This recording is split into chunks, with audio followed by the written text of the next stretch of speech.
Okumala ebbanga eggwanvu gavumenti ezzeefuba nnyo okulaba ng'ewangula n'okuyingira ghetto mu bitundu by'eggwanga eby'enjawulo. Era mu nteekateeka eno gavumenti erabiddwako ng'eteekamu ssente empitirivu okusobola okuwangira emitima gy'abawangaalirayo. Enjiri eno yabunyisibwa okusobozesa bangi kubakasibwa mu ghetto ng'enjogera yaabwe okuwagira akwatidde NRM Bendera ku kifo ky'omukulembeze w'eggwanga. Newankubadde aba ghetto baavayo ne balonda mu kalulu akaliwo nga 15 abamu bwe twogeddeko nabo batubulidde nti bangi mu ghetto tebasobodde kulonda nga bwe kyasuubirwa ku mutendera gwa pulezidenti n'ababaka ba paalamenti.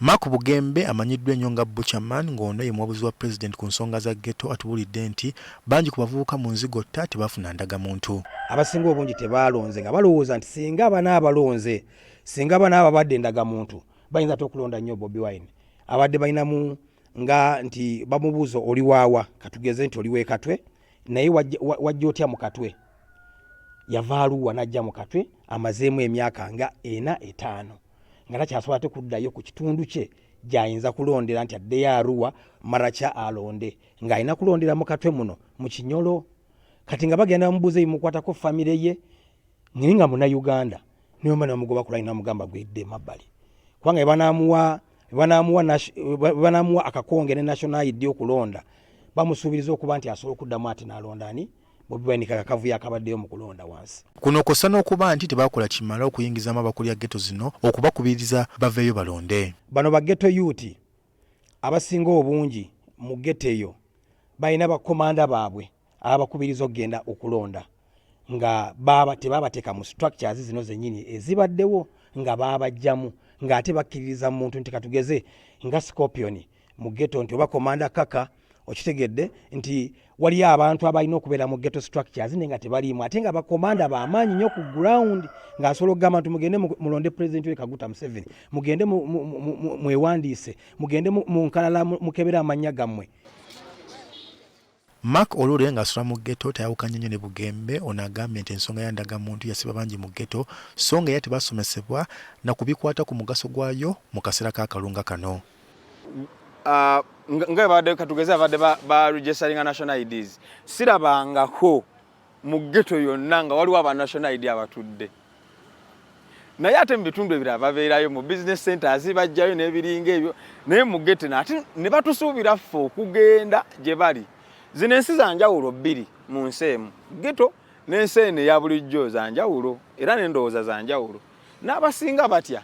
Ate ku nsonga y'okulonda Olula agamba nti bangi ku baba mu ghetto bamanyi kitono kubikwata ku kulonda sinakindi n'abeesimbyewo tebamanyi kinene nnyo kiri awo. Nga Electoral Commission esindika ttiimu yayo egyesesayizi ng'abantu n'obugundugundu obulala bu federation obwo obukola ku bintu eby'enjawulo nga talanta ebyenjigiriza services za government n'ebintu ebirala government byesobola okwogerako bajje mu ghetto kuba maana ffe twerandiza ffe tetubimanya. Enoch Barata akulira by'amateeka mu NRM agamba nti si kituufu nti abasinga tebasobola kufuna ndagamuntu kubanga baali batya nti bandironda bibiina ebivuganya gavumenti.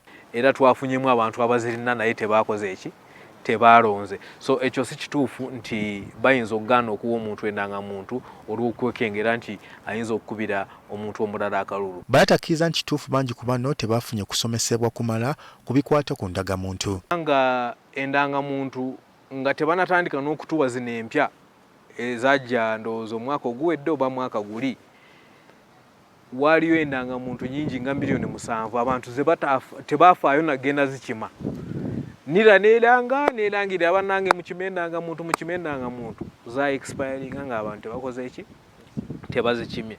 Era agamba ekibiina n'abakulembeze bakukola kyonna ekisoboka okulaba nga bongera okubangula bannayuganda omuli n'abaghetto ku bikwata ku kulonda. Kubanga twalabye nti n'obululu abantu bakuba akalulu naye ne kafa bwabadde bungi nnyo nabo. So ekyo nakyo kikakata ku bakulembeze baffe okubeera nga basomesa abantu ne bagamba bannange okulonda kubeera bwe kuti bw'otuuka wali okola bw'oti. Mark Bugembe ne Mark Olure bagamba nti gavumenti yandikoze kyonna ekisoboka okubeera nti bajjawo omuze gw'okusabiriza okuva mu bantu b'omuzigotta okusobola okutumbula obulamu bwabwe. Kati gavumenti erina okukimanya nti emikono gyayo egimu egy'amaanyi egiteekayo wansi si mu kutaasa bumenyi bw'amateeka naye n'okuyigiriza abantu nti kibakakatako kubanga eri abantu abeera mu ggwanga nga yeebaka n'azuukuka ne yeebaka n'azuukuka nga kimumala. Balina okubateerawo ebintu ebigenda okuvaamu ssente.